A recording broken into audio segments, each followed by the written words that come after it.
Y'all see me shadowboxing and feel my ninja vibes? That's exactly what Ninjutso has with their Katana Superlight.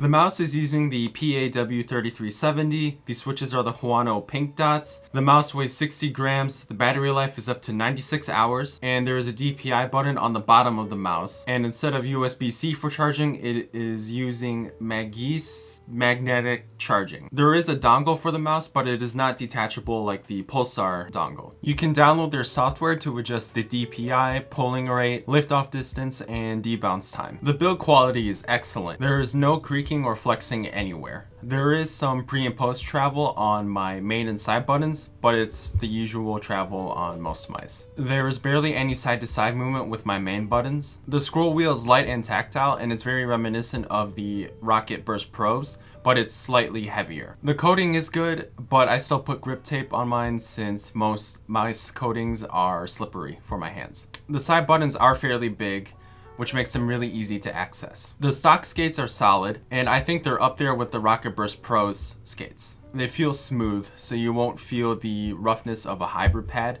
when you're swiping your mouse around. And there's a small amount of dynamic and static friction. The dimensions are 125 millimeters for the length, 60.5 for the width, and 39 millimeters for the height. The shape is comparable to the G Pro Superlight, but it has a wider butt and the sides are angled. The best way I can explain it is like a trapezoid. So when you draw a trapezoid on the paper, you have the two parallel lines and the two unparalleled lines. The two unparalleled lines are what the sides of the Katana Superlight feel like. So as a result, your fingers won't be dragging on the mouse pad when you aim. I recommend this mouse to people who have no idea what kind of shape they want, and they also like having their fingers off of the mouse pad when they're aiming. Flicking and tracking felt good on this mouse for me, but it's not a shape that I'm going to keep using moving forward. Overall, for the price of $89.99, this is a steal. S-tier build quality, S-tier specs, S-tier mouse skates, and it has a safe shape with a little twist. The only cons that I have are the fact that the dongle isn't detachable and it's not using USB-C, so I know there are going to be people out there who